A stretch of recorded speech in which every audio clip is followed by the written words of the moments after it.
From Hollywood, it's time now for... Johnny Dollar. Al Davis, Johnny. We're on our way. What? Yeah, we're in Grand Junction now. We ought to be in Clinton in 3 hours. Renting a couple of cars. I brought help. I can use it, Al. There's been a murder here. What? Last night, a building inspector named Richard Hobbs staggered into my room, tried to tell me something, but died before he could get it out.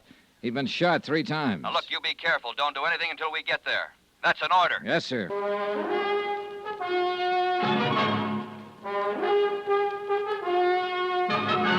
Tonight and every weekday night, Bob Bailey in the transcribed adventures of the man with the action-packed expense account, America's fabulous freelance insurance investigator. Yours truly, Johnny Dollar.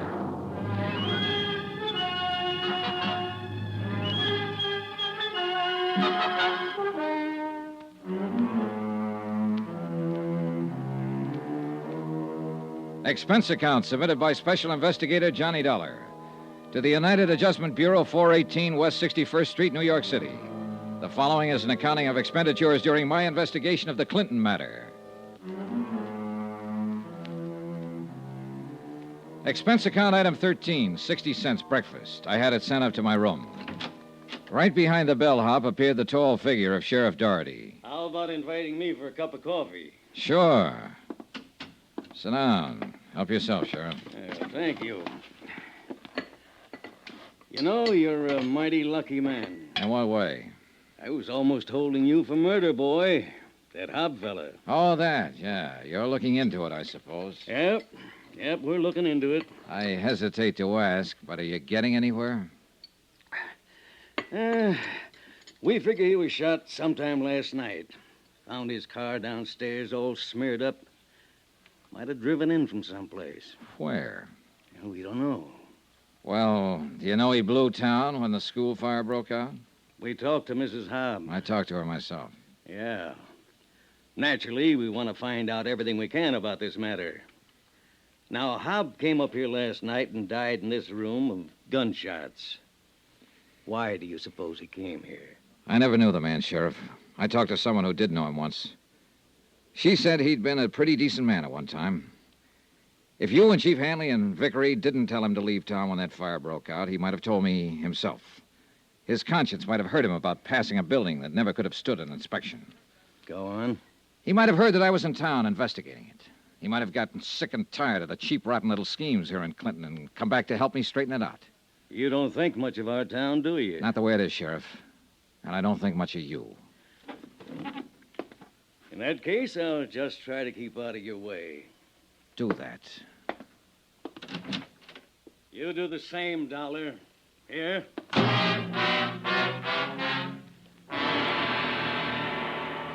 2 hours later, Al Davies and a contingent of special operatives arrived in Clinton.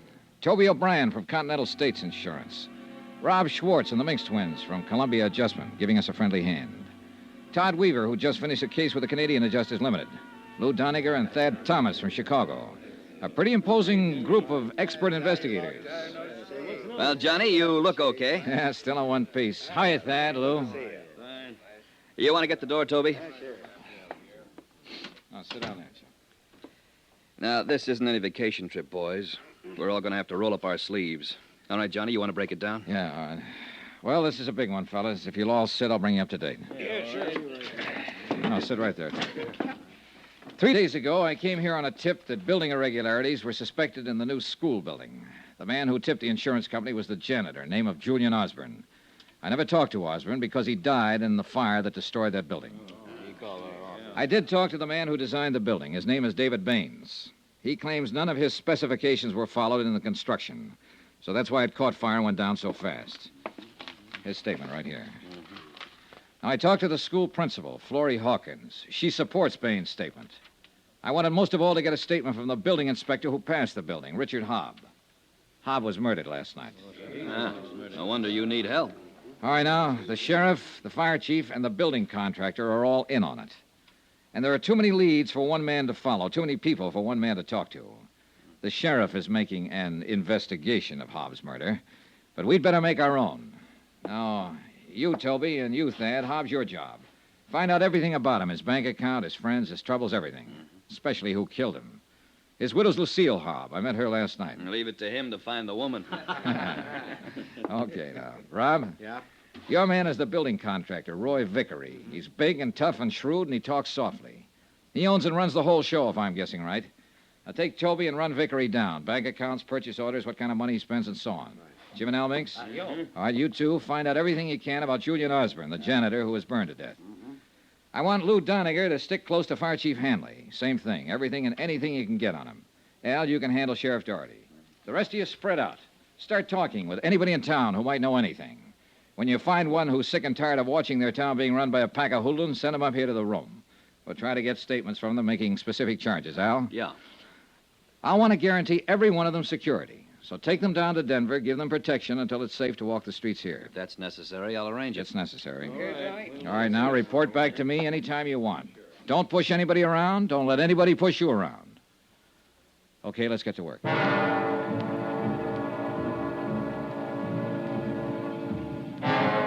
8 strange men moving through Clinton, Colorado, asking questions were as conspicuous as I wanted them to be. I knew everybody in the little town would be hearing about them and watching them. And sooner or later, I hoped that would pay off. An hour went by before I got any action. Johnny Dollar. You the fellow with the insurance company? Yeah, that's right. Who's this? Never mind. You're taking a lot of chances around here. We're going to take lots more. Do you have anything to say? Yeah. My name's Earl Kennedy. I'd like to talk to you. Name the place. You go down and stand in front of your hotel. I'll drive by and pick you up. I went down and stood in front of the Northern Hotel. 5 minutes passed. 10 minutes. And then a car drove up. 2 men in the front seat, 3 in the back. One of them leaned out. Dollar? Yeah. Come on, get in.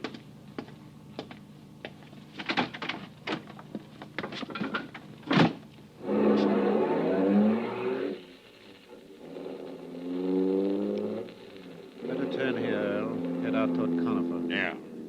Oh, I'm Earl Kennedy, construction foreman on the school. Hi.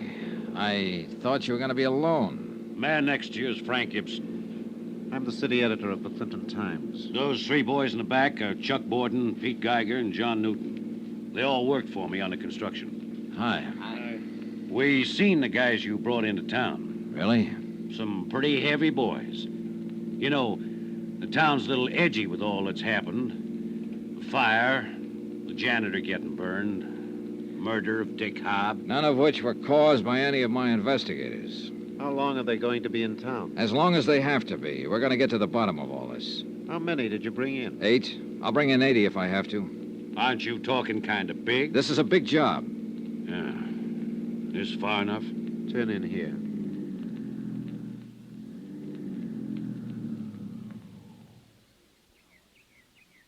Now what?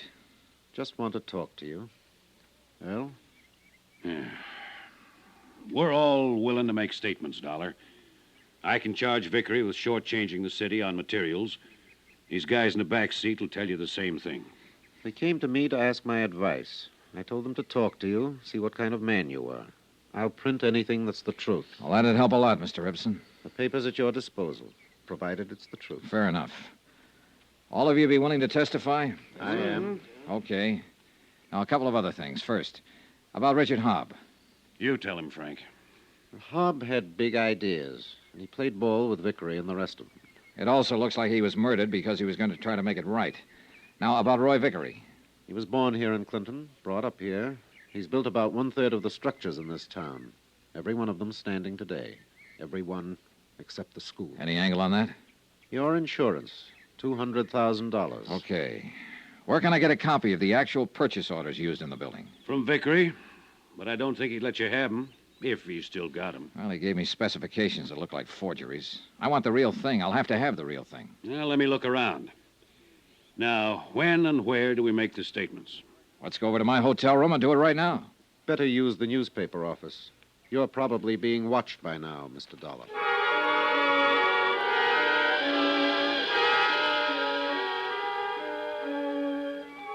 Expense account item 14, $10, legal fees.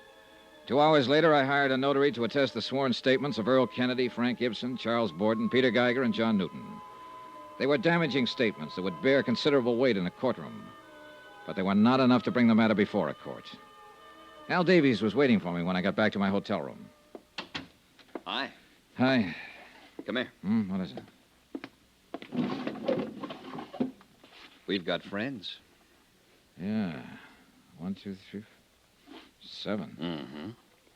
They've been gathering around the hotel now for the last hour or two. Any of the boys run into trouble yet? No, none they couldn't handle. This could be ticklish, though, Johnny. Huh?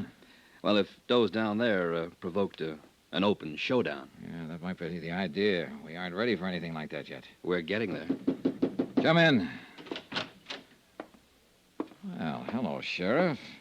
This is Mr. Davies, our chief inspector. Davies, are you the man who brought these troublemakers into town? I brought 8 assistants with me, Sheriff. They're troublemakers. They've been going around asking questions, upsetting folks, getting in the way. I'd hate to see any of them get hurt.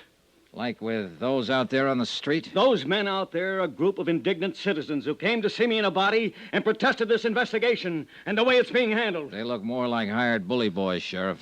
I'm asking you and Mr. Davies to withdraw these men you have working in Clinton. I'm asking you to do that by sundown. Suppose we don't, Sheriff. Then you'll take the Now, consequences. wait a minute. What? I don't want to keep you in a state of suspense, Sheriff. We're willing to take the consequences. What? If that crew out there shoot as well as they look, they're pretty rough people to go up against. Let me tell you, every man in this investigation is armed. We won't be intimidated, shoved around, or bullied by you, those bums out there, or anyone in this town. Now, you tell that to Mr. Vickery and Chief Hanley. And then you go home and stand in front of a mirror, Sheriff, and tell it to yourself. You gave us till sundown to get out. I'm giving you until sundown to resign as sheriff. Now, if you don't do that, I'll see that you're forced out of office. Now, what do you think of that? You must feel mighty strong to talk like that. See this, and this, and this? These are all sworn statements from people in this town who aren't afraid of you and Vickery and the others. You'd be surprised how many other people around here are on the verge of making statements, on the verge of not being scared of you anymore. So where are we, Sheriff? I'm gonna kill you. Not now, you aren't. Come on, get out of here.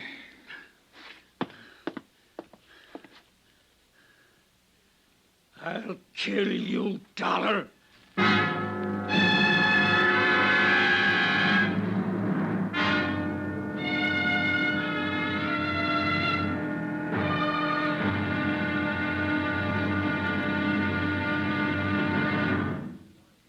Now, here's our star to tell you about the final exciting episode of this week's story. Tomorrow, the end and the beginning of Clinton, Colorado.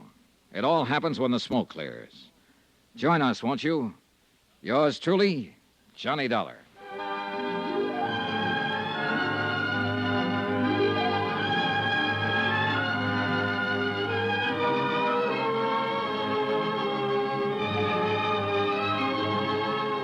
Yours truly, Johnny Dollar, starring Bob Bailey, is transcribed in Hollywood. Written by John Dawson, it is produced and directed by Jack Johnstone. Be sure to join us tomorrow night, same time and station, for the next exciting episode of Yours truly, Johnny Dollar. Roy Rowan speaking.